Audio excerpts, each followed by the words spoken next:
Alright you guys, so today, doing two things. One, I'm going to show you how to make this incredible dry rub that's basically developed from trial and error from me, just trying different things and kind of getting to a point where this is the one I love. And I have two versions of it. I have a sweet version and I have a version that's sweet and spicy.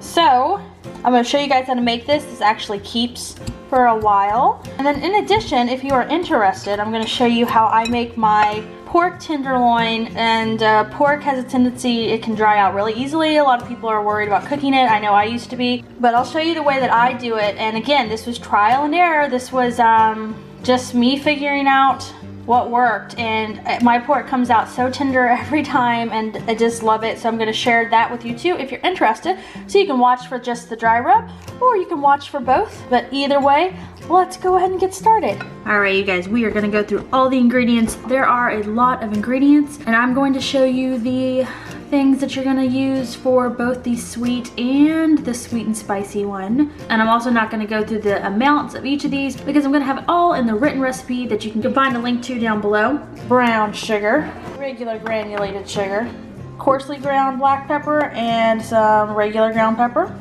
onion salt, garlic powder.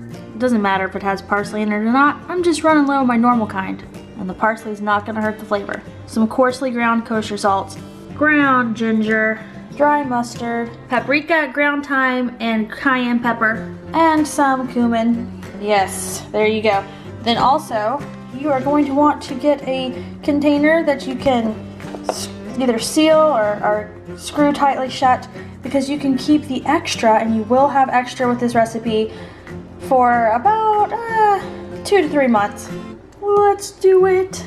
Alright, you are going to need 1.5 cups of brown sugar, 3/4 of granulated sugar, 2 to 3 tablespoons of a mix of your ground black pepper and your coarse black pepper. What I do, a lot of this recipe, y'all, I swear I just wing it a little, but it seems like this is gonna seem like it's way too much pepper, but it works out, I promise. I've trialed and errored this so many times.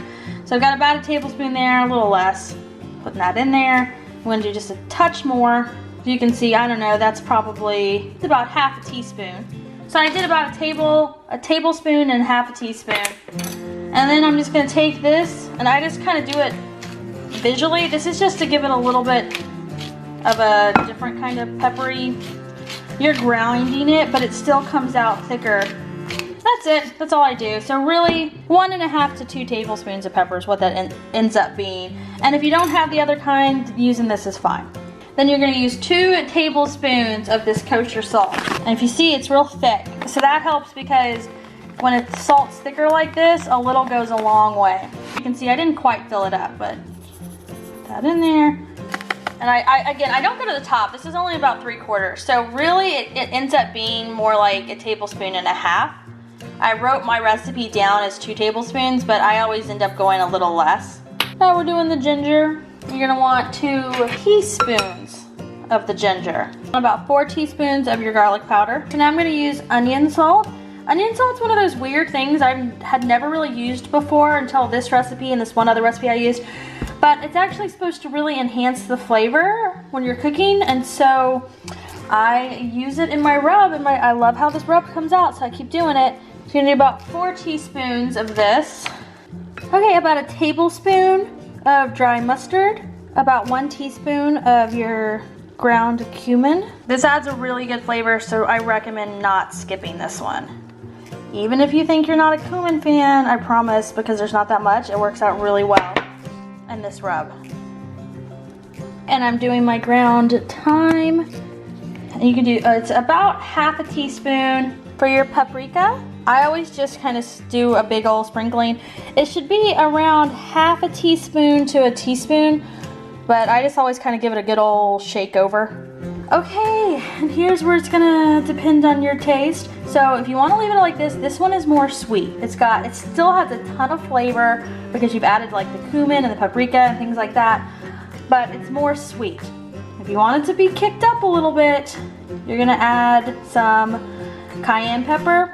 Let me tell you, a little of this goes a long way. The first time I made this, I put in around 1.5 teaspoons and it was delicious, but it was very hot, very spicy. So I reduced it to about 1, and it was still delicious. The flavor was good, but it was still pretty spicy.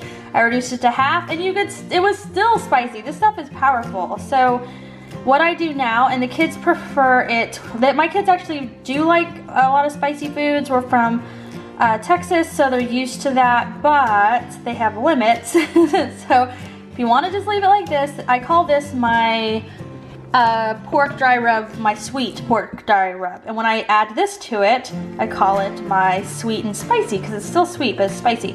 So if you want a decent kick, add half a teaspoon. If you want a nice kick, kind of a bigger kick, a teaspoon. If you want a major kick, a teaspoon and a half.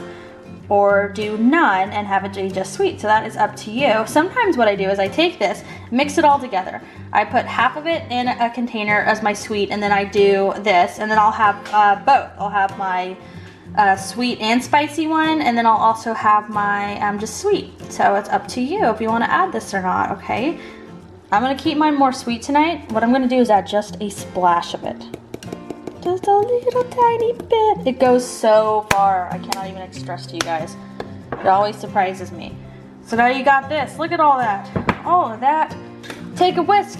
I have this little tiny whisk that is perfect for this job. You want to whisk this all together really well.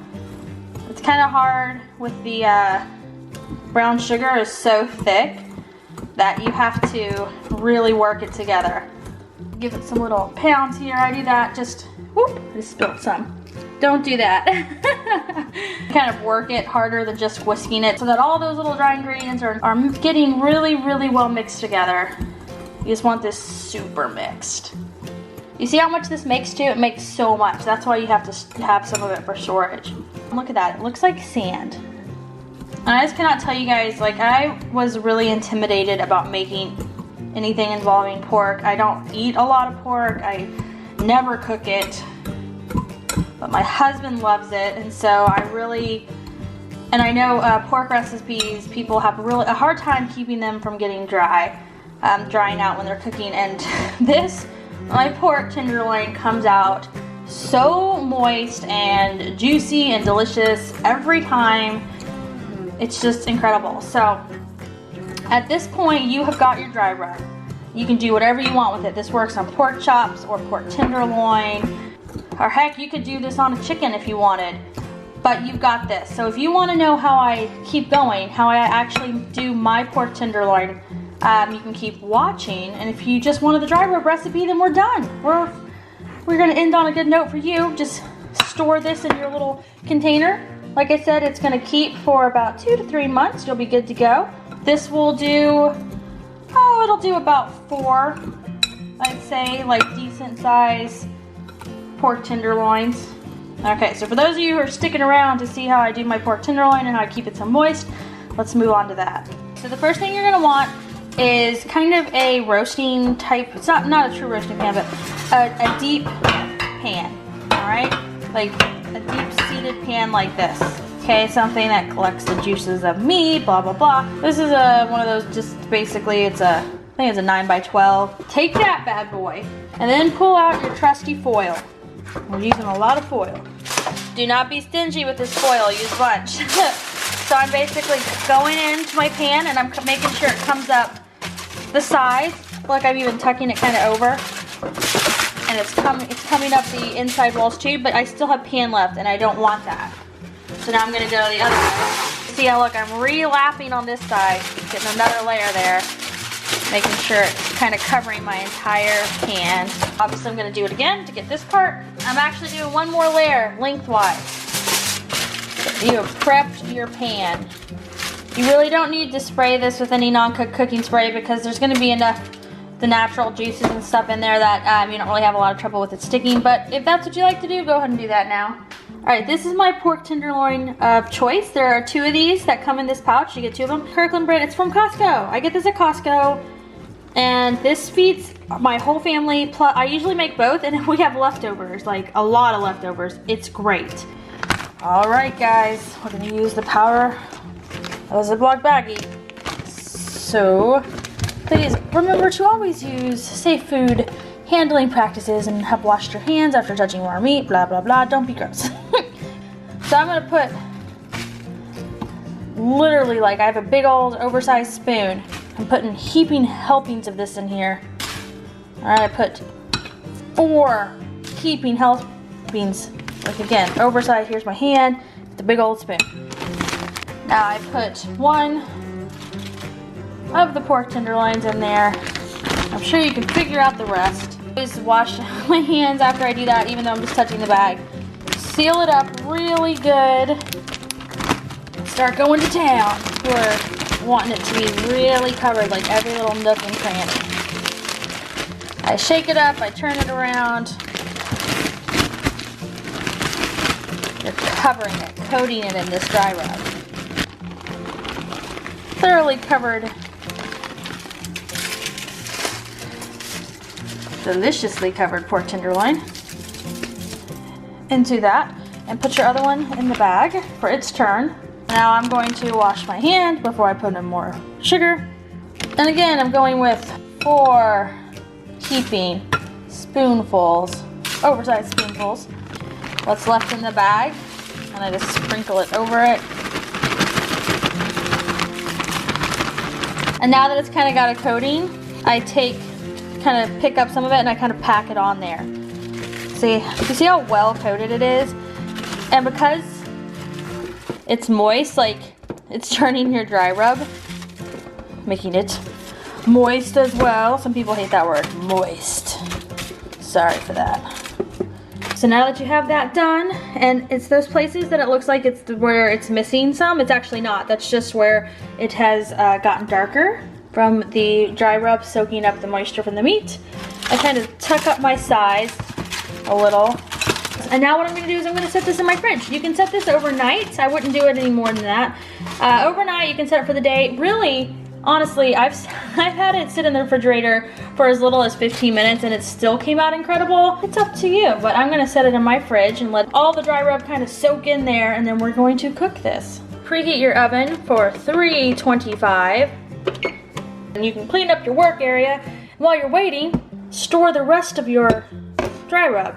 All right, and seriously, look how much is left. You see why we were practicing really safe food handling? Because you don't want this contaminated. So look at how much that is. There's enough in here for about 2.5 more tenderloins. Store this in your pantry in a cool, dry place, and 2 to 3 months, it's good for that long. Okay, so as you can see, most of this has kind of adhered more to your pork tenderloin. My oven is ready to go. Now what I'm gonna do is I'm making almost like a bowl with all that foil. See why you wanted so much foil now, huh? You're not covering it completely, but you're almost. As you can see, I didn't completely like seal it off, and I left it tinted. It's not touching it, it's tinted over it.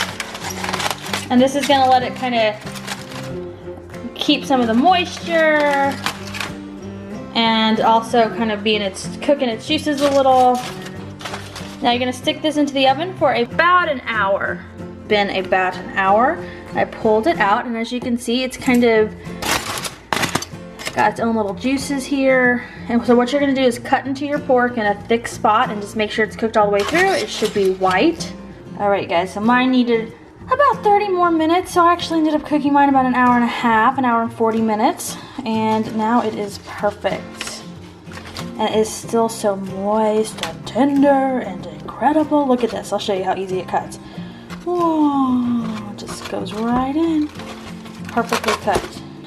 Woo, it's steaming things up, y'all, it's that delicious. So depending on your oven, be prepared for it to take longer.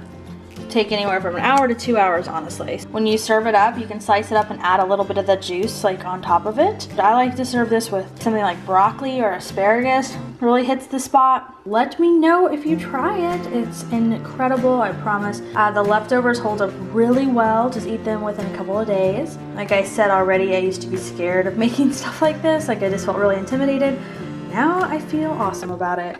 So thank you guys so much for watching, and I will talk to everybody next time.